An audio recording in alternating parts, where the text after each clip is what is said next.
कुछ कहानियां होती हैं जो सिर्फ किताबों में नहीं बल्कि पत्थरों पर लिखी जाती हैं, और ये सोमनाथ मंदिर की कहानी कुछ ऐसी ही है। एक ऐसी विरासत जो 1000 साल पुरानी है, लेकिन जिसकी गूंज आज भी सुनाई देती है।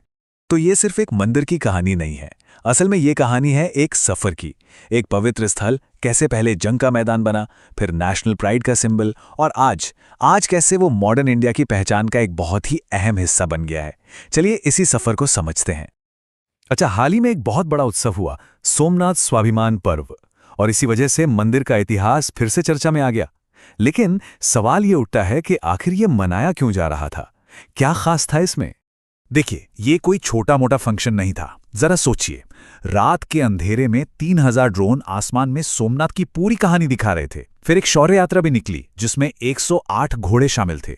108 जो एक बहुत पवित्र संख्या मानी जाती है। और तो और 72 घंटों तक बिना रुके ओंकार का जाप चलता रहा, और ये सब हुआ प्रधानमंत्री नरेंद्र मोदी की मौजूदगी में।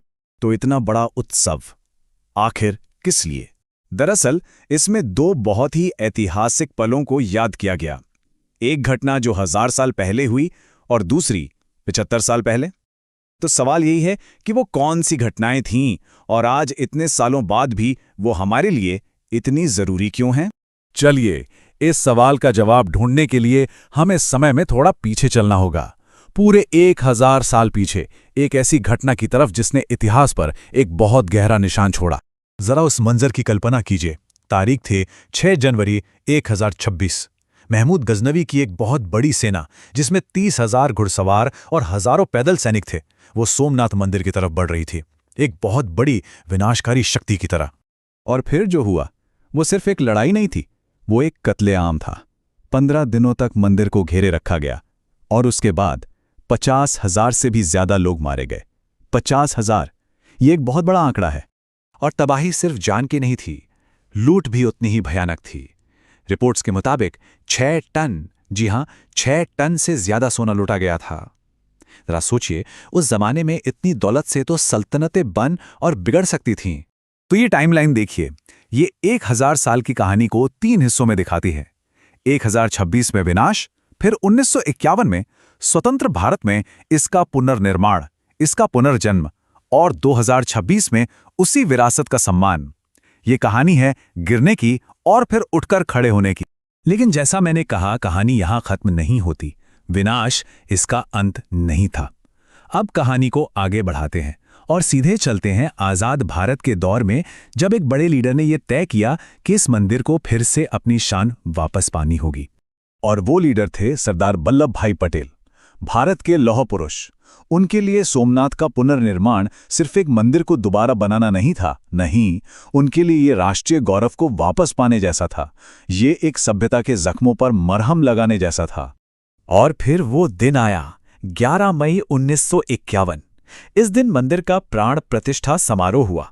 ये एक बहुत ही महत्वपूर्ण हिंदू अनुष्ठान है, जिसमें कह सकते हैं कि मूर्ति में प्राण फूके जाते हैं। तो ये सोमनाथ का एक तरह से औपचारिक पुनर्जन्म था, एक नई शुरुआत।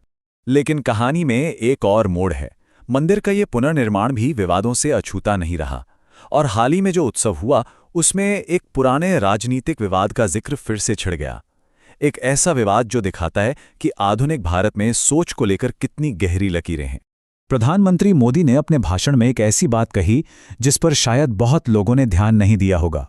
उन्होंने बताया कि जब सरदार पटेल मंदिर का पुनर्निर्माण करवा रहे थे, तो उस वक्त के राष्ट्रपति डॉक्टर राजेंद्र प्रसाद को वहां आने से रोकने की कोशिशें भी हुई थीं। ये बात इशारा करती है कि उस नए नए आज़ाद हुए देश में विचारों का एक बहुत बड़ा टकराव चल रहा था। तो मतलब साफ है, यहां दो अलग अलग सोच थीं।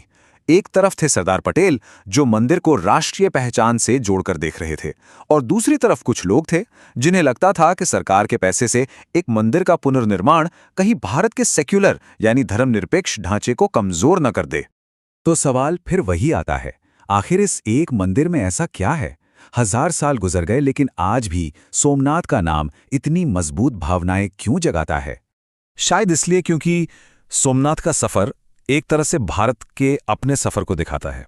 देखिए, ये एक पूजा के पवित्र स्थल के तौर पर शुरू हुआ, फिर ये आक्रमण का निशाना बना, इसके बाद ये राष्ट्रीय लचीलेपन मतलब रेजिलियंस का प्रतीक बनकर उभरा, और आज ये आधुनिक भारत की पहचान से जुड़ी बहसों के बिल्कुल केंद्र में है। और अंत में सोमनाथ की कहानी हमें एक बहुत ही बड़े और मुश्किल सवाल के सामने लाकर खड़ा कर देती है। सवाल ये कि कोई भी राष्ट्र अपने अतीत को और अपने भविष्य को एक साथ लेकर कैसे चलता है, अतीत के जख्मों और भविष्य की उम्मीदों के बीच संतुलन कैसे बनाता है। और इस सवाल का जवाब सिर्फ एक मंदिर नहीं बल्कि पूरे देश का भविष्य तय करेगा।